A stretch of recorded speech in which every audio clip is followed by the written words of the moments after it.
ছাড়া আমি ভাবি না কখনো, তুমি না হলে ভেঙে যায় স্বপ্ন। প্রত্যেকে সুখে দুঃখে করো পারাপার, তোমার রূপ কথাতে আমি হব রাজকুমার। জনম জনমের ভালোবাসা তোমার আর আমার রূপ কথাতে তুমি হবে রাজকুমার। আসসালামু আলাইকুম দর্শক, সবাই কেমন আছেন? চলে আসলাম আবারও একটা নতুন ভিডিও নিয়ে। আর আজকের ভিডিওটাতে আমরা কথা বলবো স্বপ্নের রাজকুমার নিয়ে। আর স্বপ্নের রাজকুমার যে শুধু ভিডিও থাম্বনেল দেখে আপনাদের মনে হতে পারে শুধু হয়তো বা বাবু আর মিমকে নিয়ে আমরা আজকে কথা বলবো, কিন্তু না, আমরা আজকে কথা বলবো ব্যাপারী পরিবারের সকল নারীদের স্বপ্নের রাজকুমার নিয়ে। প্রত্যেকটা মেয়ের জীবনে দর্শক একজন জীবনসঙ্গীর একটা ছবি কিন্তু সে মনে মনে এঁকে নেয়, এবং ব্যাপারী পরিবারের মেয়েরাও কিন্তু এর বাইরে না। কেননা তারা যদি আসলেই নারী সত্তা হয়, প্রত্যেকের মধ্যে কিন্তু তার জীবনসঙ্গীকে নিয়ে একটা আশা আকাঙ্ক্ষা থাকে। তো আমরা যদি দর্শক একটু শুরু থেকে বলি একদম, সেটা হচ্ছে আমাদের তিশার কথাই বলে রাখি। তিশার চরিত্রটা যদি দর্শক আমরা একটু অ্যানালাইসিস করি, তাহলে আমরা দেখতে পারি যে তিশা কিন্তু খুবই ইম্পালসিভ একটা মেয়ে মানুষ ছিল, এবং সেই ইম্পালসিভনেসের জন্য সে কিন্তু বিয়ের আগেই একটা কুলফিয়ালার সাথে লটর পটর করে তানজিলাকে তার গর্ভে এনে জন্ম দিয়ে ফেলেছিল, এবং পরবর্তীতে সে ইনায় বিনায় ছলা কলা দিয়ে বাপ্পিকে ভুলিয়ে বাপ্পির গলায় মালা পরিয়ে দিয়েছিল।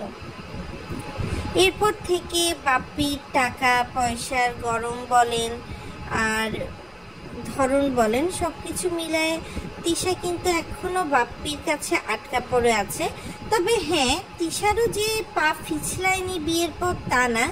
আমরা দেখেছি অতীতে কিপ্রিয়ার সাথে, যখন কিপ্রিয়া মরিয়মের মার সাথে বিবাহ বন্ধনে আইনিভাবে আবদ্ধ ছিল, তখন আমরা দেখেছি বিভিন্ন কল রেকর্ড ফাঁস হয়েছে যে সবসময় কিন্তু সে একটা খুবই আগ্রহী ছিল যে হচ্ছে কি করে কথা বলা যায় কিপ্রিয়ার সাথে। তিশা কিন্তু বিভিন্ন সময় পরামর্শ দিয়ে বেড়াতো, এবং আমরা এটাও দেখেছি পরবর্তীতে তিশার সাথে কিন্তু আমরা কারো না কারোর লাইনঘাট দেখছি। তবে হ্যাঁ, এটা ঠিক কথা, তার বাকি দুই বোনের মতো এত পুরুষ ঘাসা হয়তো বা তিশার না। তিশা যা করে দেখা যায় বাপ্পির সাথেই রং ঢংটা বেশি করে, তারপরও মানে বাপ্পির মধ্যেই তার মধ্যে সেই সীমাবদ্ধতাটা কিন্তু রয়েছে। কেননা বাপ্পি তিশার কথায় নাচে চলে, সুতরাং তিশা যখন দেখছে যে এই এক বাপ্পিকে দিয়েই আমার সব কিছু হাসিল হয়ে যাচ্ছে, তখন কিন্তু তিশার আসলে আর অন্যদিকে যাওয়ার দরকার হয়নি। অন্যদিকে আমি যদি সাবিনার কথা বলি দর্শক, সাবিনা কিন্তু প্রথমেই বাপ্পির বোন ফাতেহা নাজনীনের এটো কাটা কিপ্রিয়া, তার সাথে কিন্তু বিয়ে হয়েছিল সাবিনার, এবং সাবিনা কিন্তু সেই ঘর থেকে পরকীয়াতে চলে গেছে। কেননা সাবিনার বিয়ে কিপ্রিয়ার সাথে হলেও সাবিনার মনে মনে স্বপ্নের রাজকুমার ছিল কিন্তু আরিফ। এই আরিফ ছিল আবার মিমের বন্ধু। মানে দর্শক, বয়সে ছোট সবার প্রতি কিন্তু ব্যাপারী পরিবারের একটা বিশেষ ধরনের টান আছে।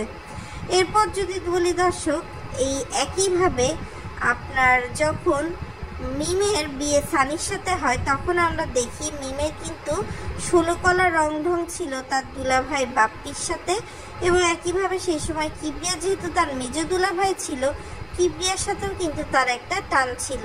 পরবর্তীতে আমরা এটাও দেখেছি যে মিম কিন্তু 3 বোনের মধ্যে সবচেয়ে বেশি পুরুষ ঘেঁষা। মিম এমনকি রাব্বি, যে কিনা মাত্র এইচএসসি পরীক্ষা দিবে, সেই রাব্বিকেও পর্যন্ত কিন্তু মিম ছাড়ে না। এরপরে দর্শক আরও আছে রমজান, রাসেল, মানে কে নাই মিমের লিস্টে। এই এক সময় এই রমজান রাসেলের সাথে কিন্তু মিমের অনেক ভালো সম্পর্ক ছিল। যখন সে সানির বাড়ি থেকে বেরিয়ে যায়, তখন কিন্তু এই ফুপুর বাড়ি তার আশ্রয়স্থল ছিল, কিন্তু যখন সে সবার সামনে জানিয়ে দিয়েছে যে বাবুর সাথেই সে তার বিবাহ বন্ধনে আবদ্ধ হতে যাচ্ছে ফাইনালি, তখন কিন্তু সবাই সবার রং দেখাচ্ছে।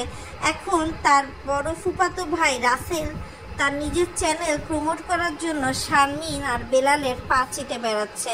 তাদের কাছে বাবু মেমের বিয়ের চেয়ে শারমিনের বিয়ে কেন ভেঙে গেল সেটা অনেক বড়। অবশ্য সেক্ষেত্রে তারা সফলও হয়েছে, মিথ্যা বলবো না। তাদের চ্যানেলে দেখলাম ভালোই কিন্তু আলাদা করে ভিউ আসছে। তো যাই হোক দর্শক, আমরা কথা বলছিলাম অন্য একটা টাইম নিয়ে, সেটা হচ্ছে ব্যাপারী পরিবারের পুরুষ ঘেঁষাঘেঁষি নিয়ে।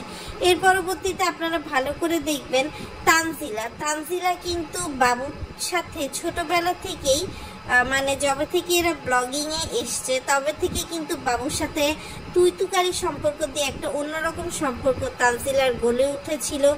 এরপরে তানজিলা কিন্তু তার চাচাতো ভাই আসিফের সাথেও কিন্তু তানজিলার একটা খুবই ঘনিষ্ঠ সম্পর্ক গড়ে উঠেছিল। এবং পরবর্তীতে এখন যদি মরিয়মের কথা বলি, মরিয়মের সাথে কিন্তু আরিফ বলেন, রাব্বি বলেন, সবারই একটা অন্তরঙ্গ সম্পর্ক কিন্তু ক্রিয়েট হয়েছে। সম্পর্কগুলো এমন জটিল ব্যাপারী পরিবারের দর্শক যে আসলে নতুন করে বলার মতো না। তো যাই হোক দর্শক, এখন নতুন টক অফ দ্য টাউন হচ্ছে মিম আর বাবুর বিয়ে, আর এরই মধ্যে হঠাৎ করে বাবুর গ্রামে প্রত্যাবর্তন। এটা নিয়ে আমি আমার গত ভিডিওতে কথা বলেছি, এই জন্য এই ভিডিওতে অত বেশি ইম্পর্টেন্স দিব না। তবে আমার কিছু প্রশ্ন আছে, সেটা মিমের কাছেই আছে। মিমের যদি সৎসাহস থাকে আশা করি আমার এই প্রশ্নের উত্তরগুলো মিম দিয়ে যাবে। মিম আর বাবুর ভাষ্যমতে তাদের মধ্যে গত 2 মাস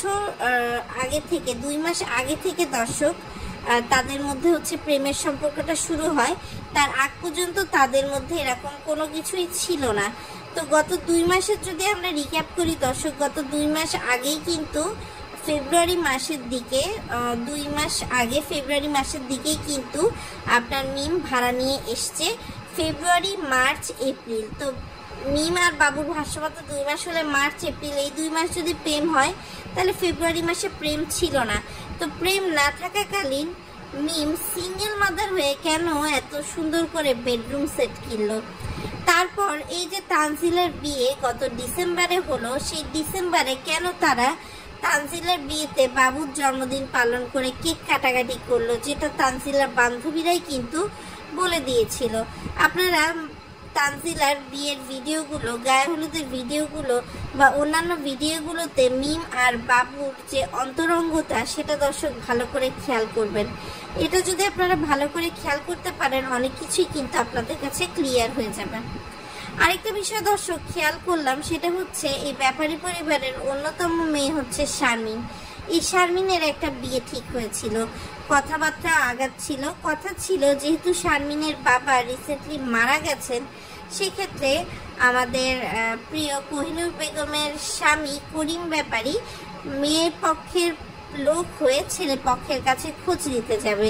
কিন্তু আমাদের করিম ব্যাপারীও তো কম যায় না। এখন করিম ব্যাপারী যেহেতু তার মেয়ে একটা পাপের কাজ করেই ফেলেছে, সেই জন্য করিম ব্যাপারী কিন্তু একদম জানিয়ে দিয়েছে তার পক্ষে যাওয়া সম্ভব না, যার বদৌলতে শারমিনের বিয়ে কিন্তু এবারও হতে হতে রয়ে গেছে।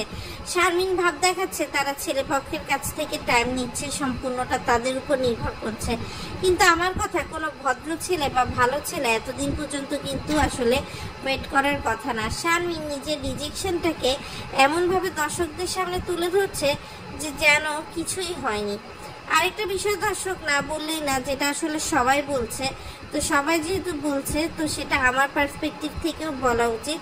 সেটা হচ্ছে বাপ্পির ব্যাপারে। বাপ্পি কিন্তু দর্শক আসলেই গর্তে ঢুকে গেছে। আমি জানি না আপনারা আসলে বাপ্পির কোনো ভিডিও দেখেন কিনা, আমার চোখে কিন্তু পড়েনি। আর আরেকটা বিষয় খেয়াল করলাম দর্শক, সেটা হচ্ছে এই বাবু কিন্তু হাফ লেডিসের চেয়ে কম যায় না। এই যে গ্রামে গেছে, গ্রামে গিয়ে সে সাবিনা বলেন, মরিয়ম বলেন আর তানহা বলেন সবার হাতে হচ্ছে সে মেহেদি দিয়ে বেড়াচ্ছে। মেহেদি দিতে দিতে সে নিজেকে মেহেদি আর্টিস্ট করে ফেলছে। আর এদিকে মিম কিন্তু একা একা ঠিকই ঢাকায় সার্ভাইভ করে যাচ্ছে।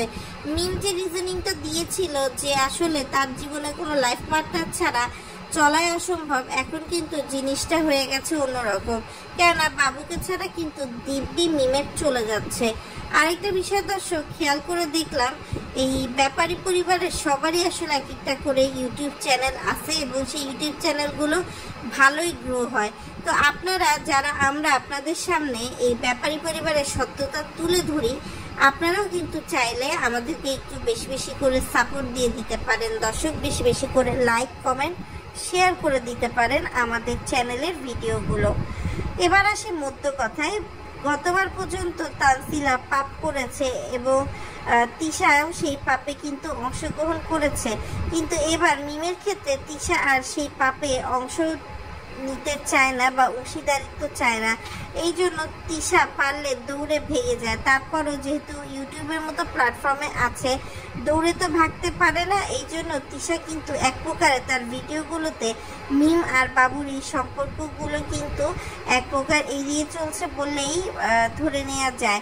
সে নিজেই বলতেছে যে তার কোনো কিছু ভালো না, সেই জন্য সে কোনো কিছুর মধ্যেই আর থাকবে না, সে কোনো কিছুর ব্যাপারেই ডিসিশন দেবে না। আর আরেকটা বিষয় দর্শক আপনাদেরকে একটু জানায় রাখি, সেটা হচ্ছে এই যে তিশা এত বোল্ড একটা ডিসিশন নিচ্ছে, কিন্তু তিশাই কিন্তু আবার সবাইকে স্ক্রিপ্ট দিয়ে দিচ্ছে যে কে কীভাবে আগাবেন। বাবু আর মিমের এই সম্পর্ক নিয়ে যদি আসলেই করিম ব্যাপারী তার ভাইয়ের পরিবারের সাথে ঝগড়া লাগতো, তাহলে আসলে এত ইজিলি বাবু কিন্তু কোহিনুর বেগমদের ওই বাড়িতে গিয়ে টিকতে পারতো না। তাকে হয়তো বা এক বেলাও রাখতো না, ঠিকই গ্রাম ছাড়া বাড়ি ছাড়া করে দিত। সুতরাং এখানে কোনো না কোনো এক একটা প্যাচ থাকতে পারে দর্শক। সেই প্যাচের জট কিন্তু আমরা পরবর্তী ভিডিওতে দর্শক খুলব। আশা করি ততক্ষণ পর্যন্ত আপনারা আমার সাথেই থাকবেন। আর মিম আর বাবুকে নিয়ে নতুন নতুন আরও অনেক তথ্য আপনাদের সামনে নিয়ে আসার চেষ্টা করব। আশা করি আপনারাও সাপোর্ট দিয়ে পাশে থাকবেন। আল্লাহ হাফেজ।